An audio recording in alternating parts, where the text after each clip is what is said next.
Good day, everyone. I will be disputing the claims made by my classmate Isaac Morales on drug decriminalization. Some of his points were valid, I'll give him that, but his logic is flawed in others. I will try my best to argue for the decriminalization of drugs.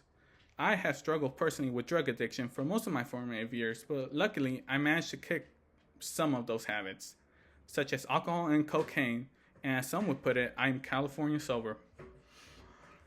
But that's enough about me. Let us look at when it all started to better understand why it is a problem we have today. It all started with the 37th President of the United States, Richard Nixon, and the signing of the Title II of the Comprehensive Drug Abuse Prevention and Control Act of 1970, commonly known as the CSA, Controlled Substance Act. In the 1970s, there was a rise in use of psychoactive substances such as marijuana and lysergic acid diethylamide, commonly referred to as LSD, which led to a moral and public health debate. But its true intention was to make it easier for the government to be able to attack already marginalized communities such as the Black and the Hispanic community, but also the hippies, which they saw as a threat to American values. But they failed to see, what they failed to see is that humans have been getting high since the beginning of time, which some scientists propose it is the reason we are so advanced. It's the reason we're so advanced because we like to experiment, which gave rise to the Stone Ape theory proposed by Terence McKenna in the 1992 book Food of the Gods, in which he says the transition from Homo erectus to Homo sapiens was caused by the introduction of psilocybin into these early humans' diets. As noted by James Carney in an article posted on The Conversation, after all, there's no apparent reason why unusual patterns of thought and perception, typically the symptoms of poisoning or illness, should be attractive, and yet people not only pay for it, they even run the risk of getting incarcerated or worse in doing so.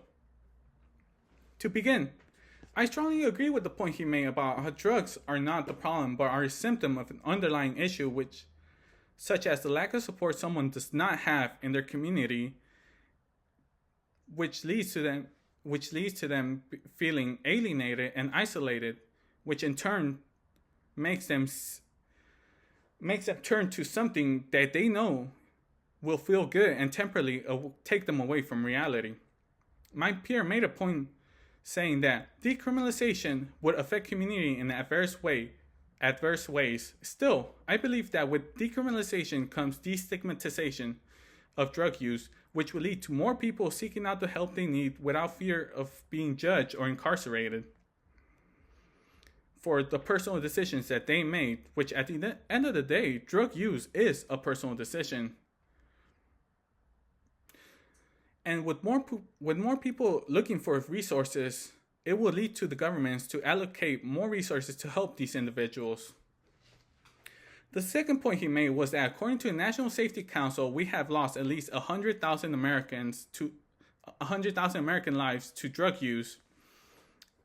Still, he failed to mention in the same article, it stated that drug addiction rates of that year saw an increase in drug addictions in the country rose by 1.3%, which is substantially lower than the last several years. For example, in 2021, the rate of addictions was 17.6%.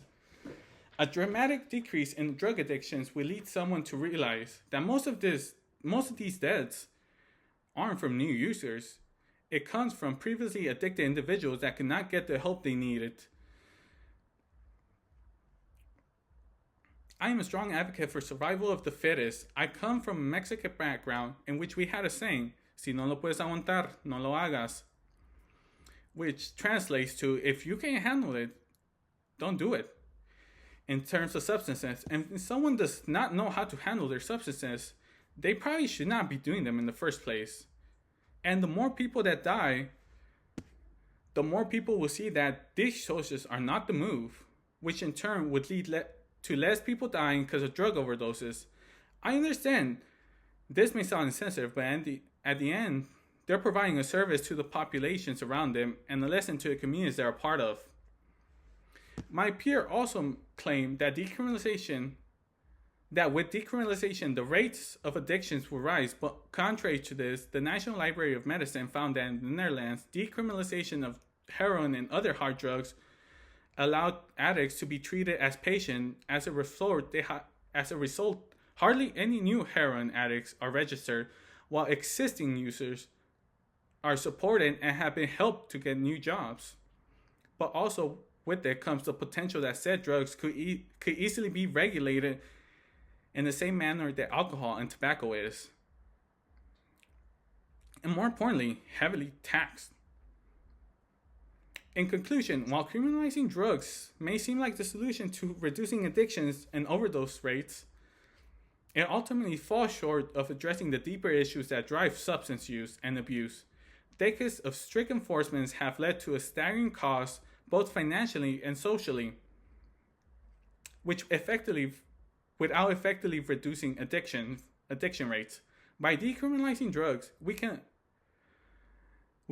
destigmatize addiction and shift resources from punitive measures to treatment and support, allowing these individuals to seek help without fear of judgment or incarceration, which, according to Harvard University Department of Economics report on budgetary implications of drug prohibition, it is stated that drug legalization would save roughly $48.7 billion per year in government expenditure on enforcement of prohibition.